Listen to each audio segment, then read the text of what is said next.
نحمده ونصلی علی رسولہ الکریم اما بعد۔ یہ نفرت بری ہے نہ پالو اسے، دلوں میں خلش ہے نکالو اسے، نہ تیرا نہ میرا نہ اس کا نہ اس کا، یہ سب کا وطن ہے بچا لو اسے۔ جشن یوم جمہوریہ کے اس مبارک موقع پر ڈائز پر تشریف فرما اساتذہ کرام، دور دراز سے تشریف لائے ہوئے مہمانان اعظام اور عزیز ساتھیوں کا دل کی گہرائیوں سے استقبال کرتا ہوں، اور میں شکر گزار ہوں اپنے ان اساتذہ کرام کا جنہوں نے مجھے اس مبارک پروگرام میں کچھ کہنے کا موقع دیا۔ حضرات، انگریز تجارت کی غرض سے اس سرزمین پر قدم رکھے تھے، لیکن رفتہ رفتہ تجارت کے نام پر سیاسی اور فوجی اثر و رسوخ حاصل کر کے یہاں کے حکمرانوں کو بے دست و پا کر دیا، اور یہاں کے سیاہ و سفید کا مالک بن کر لاکھوں کروڑوں بے گناہ معصوم ہندوستانیوں کو موت کے گھاٹ اتار کر ظلم و بربریت کی ایسی داستان دہرائی، ایسی ہلاکت خیز اور صفاقانہ کارروائیاں کیں جن سے چنگیز اور ہلاکوں کی داستانیں بھی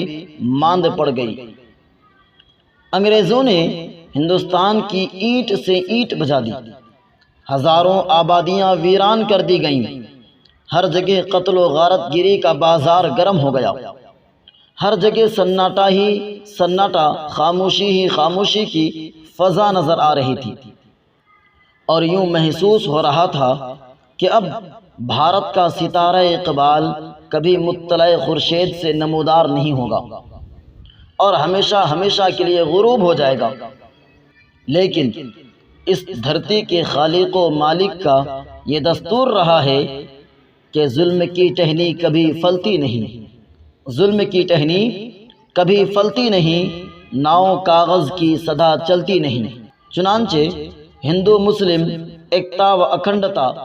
اتحاد و اتفاق کے نتیجے میں ہندوستان کا بخت بیدار ہوا۔ ٹیپو سلطان، شاہ عبدالعزیز، سید احمد شہید، حضرت شاہ اسماعیل شہید، شاہ عبدالعزیز محدث دہلوی،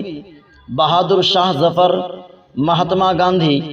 جواہر لال نہرو، ڈاکٹر بھیم راؤ امبیڈکر، سردار ولبھ پٹیل، ان جیسے ہزاروں رہنماؤں کی قیادت میں لاکھوں لوگوں نے اپنی جانوں کے نذرانے پیش کیے، جام شہادت نوش کیا، گولیاں کھائیں، پھانسی کے پھندے پر لٹکے۔ بالآخر وہ دن آیا کہ ان کی اینٹ سے اینٹ بجا دی، ان کے سپہ سالاروں کے دانت کھٹے کر دیے، اور ان کا اقتدار حرف غلط کی طرح مٹا دیا۔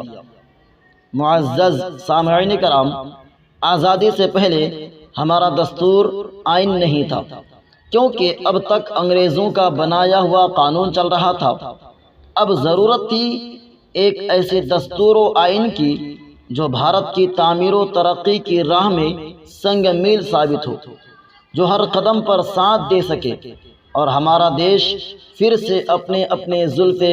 برہم کو سنوار سکے۔ چنانچہ ایک کمیٹی تشکیل دی گئی جس کے چیئرمین ڈاکٹر راجندر پرساد بنائے گئے، اور جس کی صدارت ڈاکٹر بھیم راؤ امبیڈکر کر رہے تھے۔ چنانچہ آئین کا نیا مسودہ تیار کیا گیا۔ ترمیم و تنسیخ،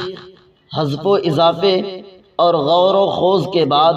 26 جنوری 1950 کو پورے ملک میں لاگو کر دیا گیا، اور راجندر پرساد پہلے صدر منتخب ہوئے۔ یہی وجہ ہے کہ ہم 26 جنوری کو قومی تہوار کی شکل میں جشن یوم جمہوریہ مناتے ہیں، اور ذات پات کے بھید بھاؤ کو مٹا کر ایک جگہ جمع ہو کر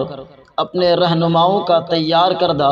دستور و آئین کی پاسداری کا ثبوت فراہم کرتے ہیں، اور اس بات کا اعتراف کرتے ہیں کہ آپسی اتحاد و اتفاق اور ایکتا کے دروازے کو ہمیشہ کھلا رکھیں گے۔